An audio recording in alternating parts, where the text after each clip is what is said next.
Welcome to Front Office Pros. Today, we're going to be talking about some bargain players we are all in on in auction drafts. For this episode, we're going to be going through 5 players that catch Joe and I's eye and that we think they should catch your eye too. So, Joe, why don't you just start us off with the first guy who is a bargain alert? Yeah, first guy we'll go with is going to be wide receiver Rome Odunze of the Chicago Bears. He's also a guy, we've talked about believing in him in his second-year breakout. And if you truly do believe that, his price right now is sitting at $7, which is honestly pretty low for what should be an improved Chicago offense with the acquisition of Ben Johnson. Hopefully, he can coach some of those bad habits out of Caleb Williams. We get a better version of Caleb Williams in year 2 here as well. Then the big thing is, Keenan Allen no longer being there. Obviously, we get news he signs with the Los Angeles Chargers now. But, he vacated quite a bit of targets in that offense, and they got to go somewhere. And, we've seen the Odunze and Caleb Williams rapport be pretty good in his rookie year, and I think it only grows here in year 2. Yeah, for that price, you're talking about somebody. You're going to want people are going to want a piece of the Chicago Bears offense. And wouldn't you rather spend $7 for Odunze versus $14 for DJ Moore? I honestly think that right now this is what the prices are, but I wouldn't be surprised if those, flip-flop by the time of your draft. I don't know of many people out there that are that excited about DJ Moore. I think that a lot of the hype is around Rome Odunze, and so I wouldn't be surprised in your drafts if Rome Odunze goes for less than what Rome Odunze goes for more for what the auction price says here, and DJ Moore goes for less. Yeah, I wouldn't be shocked at all. All it takes is some affirmation of these things that we're talking about in preseason, and that's all you need. And the hype train starts, and those things will flip-flop easily as, we get closer to the draft time at the end of August here. Well, and Rome Odunze, got to remember, he entered the league with Caleb Williams. It seems like they have really good chemistry and rapport.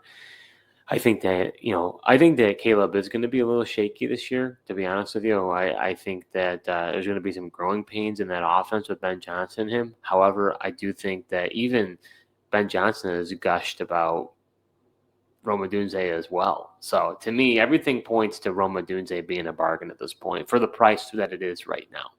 Yeah, for half of DJ Moore, that's crazy. I truly don't believe, DJ Moore is $7 better than Rome Odunze at this point. Absolutely not. So next guy we're going to be talking about here is a bargain alert. It's going to be running back Alvin Kamara. This is a guy who, for whatever reason, his price is always kind of suppressed. But if you look at it, he was running back 9 last year, running back 11 the year before that. Now he played 14 games in 2024, 13 games in 2023. Some of that had to do with suspensions and stuff like that. And in 2022, running back 16. Well, if you look at the ESPN cheat sheet here, right now, Alvin Kamara is listed as the running back 16. So if you look at based off of price, running back 16 in 2022 was the latest that he's ever finished. He's on 3, 4, 9, 1, 8. So it seems like he's a guy who always gets you a good return. You're not going to have to worry about any competitions really for touches in that backfield. Devin Neal's been banged up with an injury. Kendre Miller has never shown it. So it's really the Alvin Kamara show. Saints offense is going to be not the greatest, but I think he could just get volume galore. Yeah, the price is right for Kamara, and the volume has always been there. That's what makes him fantasy relevant, and honestly that's why he's not the sexiest of names, and he's on a bad offense, which always keeps his price low. Nobody's really that excited to go ahead and draft him, but the volume is always there for him. I do like the price, but the one concern is just the Saints offense, and who's the quarterback going to be? Shuck looks like a disaster thus far in camp. I think Spencer Rattler most likely is the starter, and just how much, being that he is a more mobile guy, how much does he kind of check it down to Kamara, or do they figure out other routes for Kamara to run to get him down the field?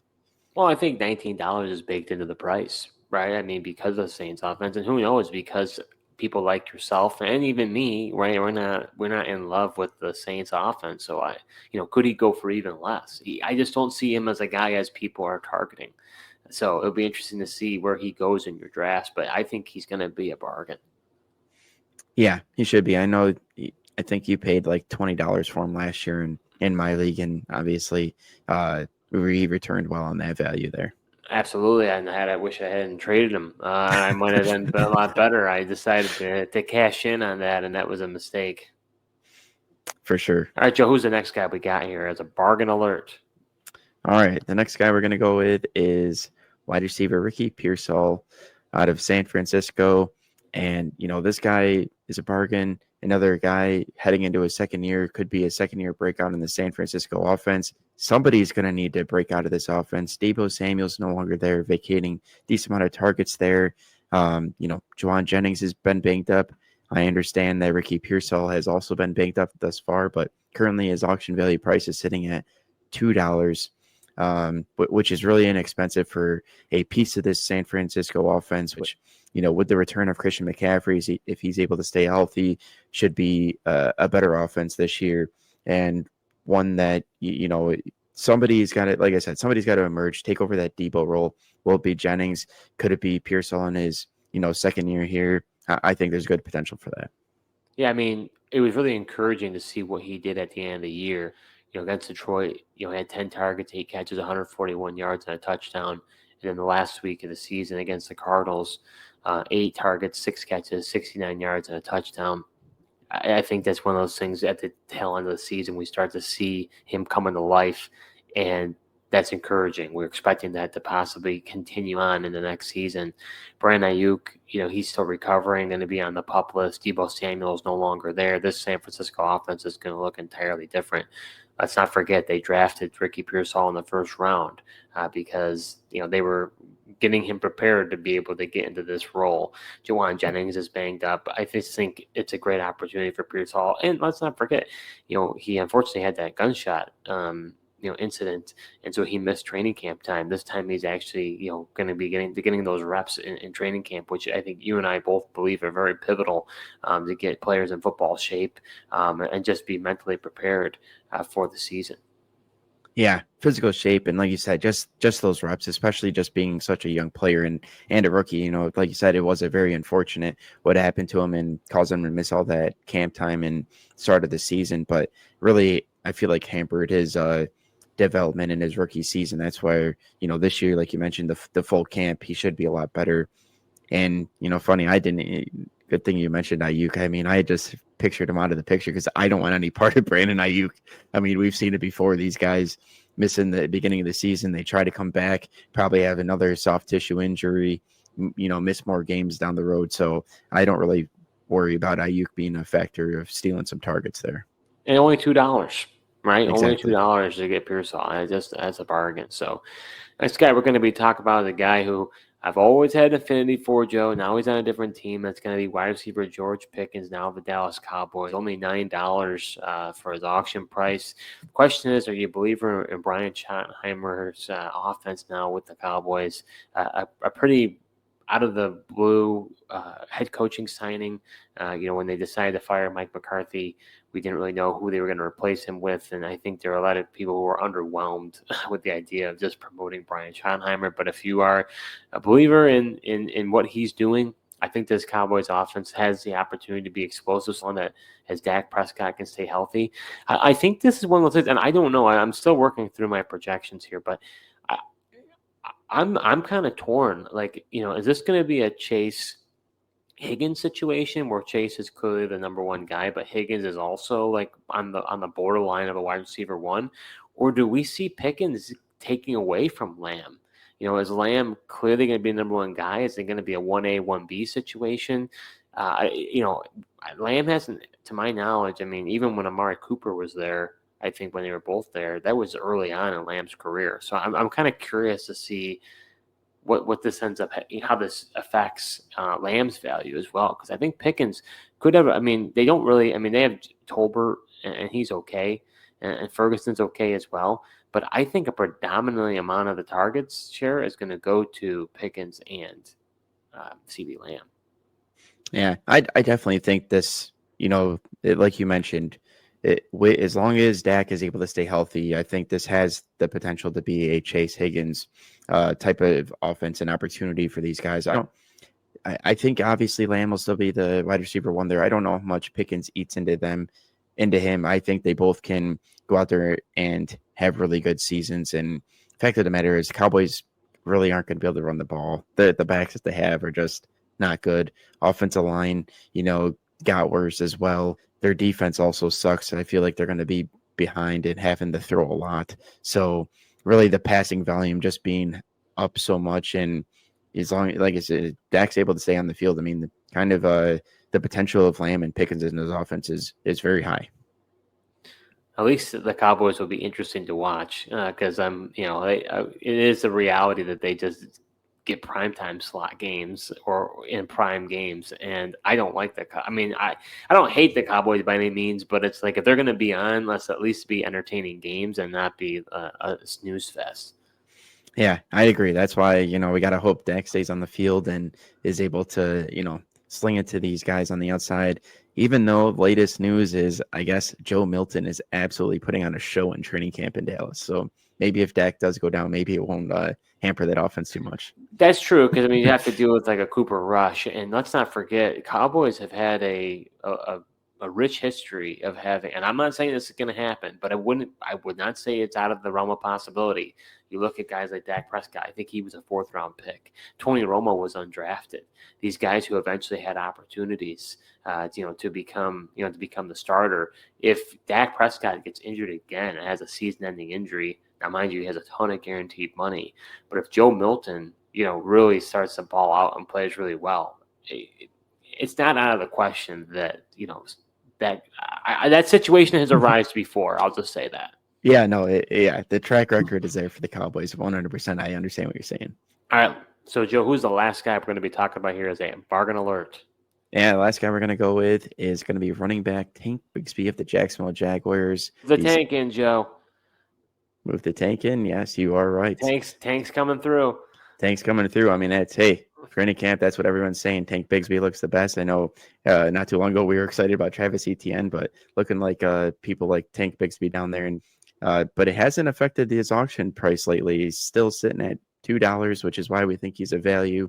Look, we know with Liam Cohen coming in here, the running backs are going to be valuable. Just look at Rashad White and Bucky Irving last year in Tampa Bay.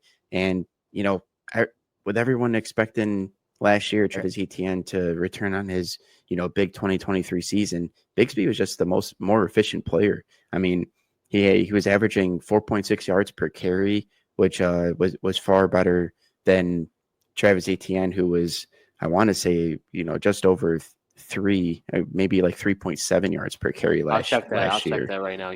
I'll look into it right now. But, looking at 168 carries, 766 yards, 7 touchdowns for Tank Bigsby last year, and that's in 16 games. Unfortunately, he doesn't get a lot of receiving work. I think that's where, Travis Etienne or a Bashal Tutin will come in. But for $2, I mean, I think that's pretty good value for Tank Bigsby. 372 for Travis Etienne, a little higher than you thought. But I mean, I may eat my words on this, but I think Tutin is not a factor in this offense. I think maybe he's a situational back, that gets a carrier or 2 or 3 a game or something, or maybe he'll break out at some point during the season. Maybe week 7 he does, and everybody throws their fab dollars to get him. But Again, I might eat my words. I'm not that concerned about him. I think it's going to be Bigsby and Etienne. And I don't really know if the prices are going to change, even depending on what happens in the preseason. Pick whoever you think is going to make out. But I think both of these guys are probably going to stay around this value. And it's really, who do you like better? I don't think I'd want both. I don't know if I want to take up a bench spot with both guys. I think I would just try to, go with my gut and say who I think is going to do the best and go from there. Yeah. I mean, maybe if you play PPR, maybe that gives a slight edge to Travis Etienne, just thinking he's going to be in the receiving work. Because, I mean, in 16 games last year, Bigsby had 12 targets, 7 receptions. So, like I said, the receiving work isn't really what he's there for, but he was the far more efficient runner when it came to the actual rushing attack last year. So that does it for this episode. We went through our top 5 bargain players that we're all in on an auction draft. These are bargain alerts as far as we're concerned, and guys that you should definitely be mindful of in your draft. See where these guys are going. Even might possibly nominate them early, because if they go for a lot more, instead of holding out and waiting, I think that's one of the biggest, I would say, suggestions not to do, because you can hold out and wait, but it takes just one other manager to come in there and have a bidding war with you, and now they're no longer a bargain. So if you like them based on a certain price, or you just like them based on their value, nominate them early. If you haven't done so already, check out our most recent episode. We went through some fantasy football contract players who we think will boom in 2025. These players have extra motivation to perform because they're looking to ball out so they can cash out. Thank you so much for tuning in, and until next time.